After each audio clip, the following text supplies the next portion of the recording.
8 years ago, I looked around YouTube and no one had ever played Kaini Industries before on the SH-101, or at least on YouTube had never identified that synth with Kaini. And so I thought that would be a cool video to do. And I showed the patch on there and played Kaini on YouTube. And now I look in the Iona synth, and one of the presets is called Kaini. This is fantastic.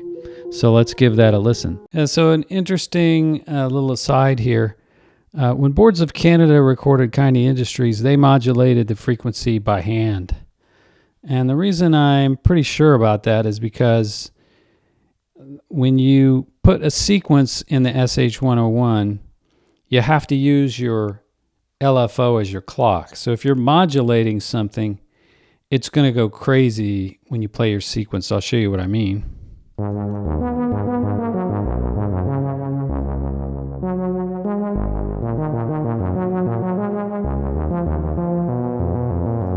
I think they did something like this.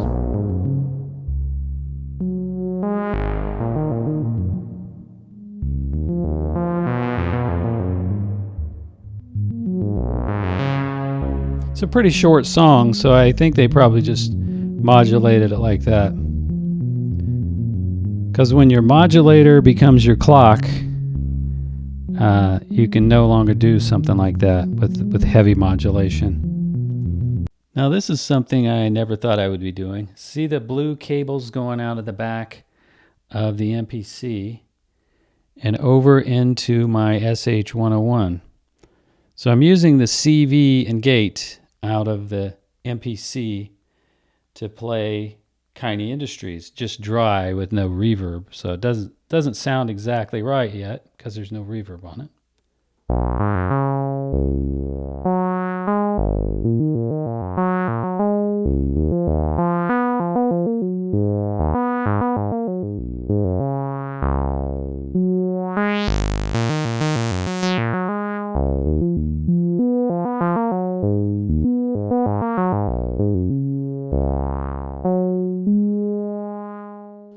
And I have that same sequence now. I'll show it to you. The main and then the arrangement. So that's that same Kaini sequence there. Using it, running it into the plug-in here. And it looks like they have about the same thing. They have modulation there to the filter. And they have just a touch of modulation there to the VCO to try and give it that same loose tape feel. And let's listen to that one. Well, let's take the reverb. Let's turn the reverb off so that it's like mine. Reverb off. Off. All those off. So all the effects are off. Here we go.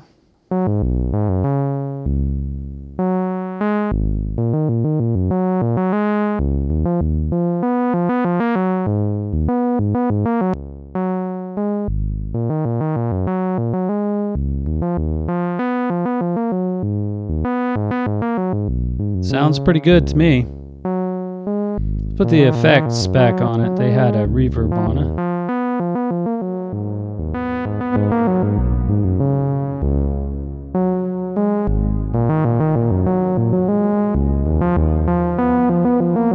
Now let me put a little reverb on my SH-101.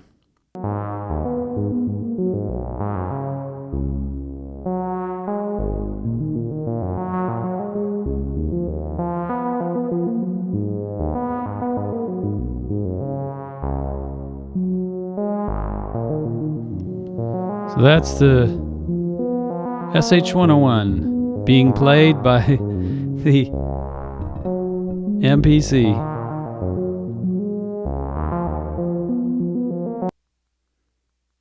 So look what they put in there. Roy G. Biv, a patch that I've been doing a lot.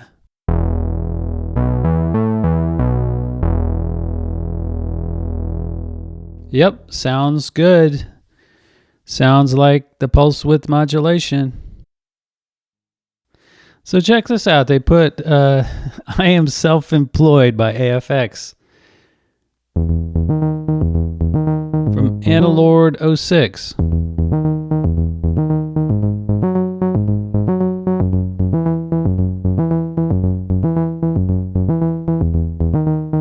Sounds fairly accurate. I think though that the original one goes crazy though on certain notes. Maybe it had, I want to say it used this kind of the sample and hold modulation at a very slow rate.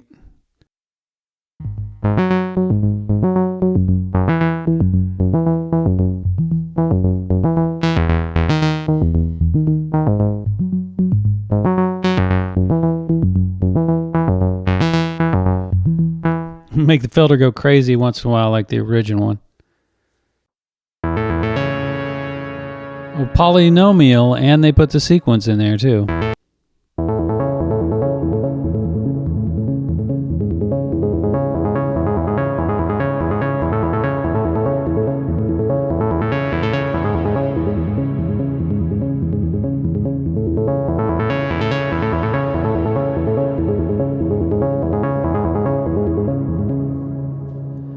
Yep, sounds great, but there's one thing that I will say, and that is it needs like a real sample and hold on it. I mean, you've already sort of changed the whole LFO thing there, because you've got wave shapes that weren't on the original and you have sync. So if you're gonna do that, go all the way, I say, and put a retrigger button right there with sync and have retrigger as well.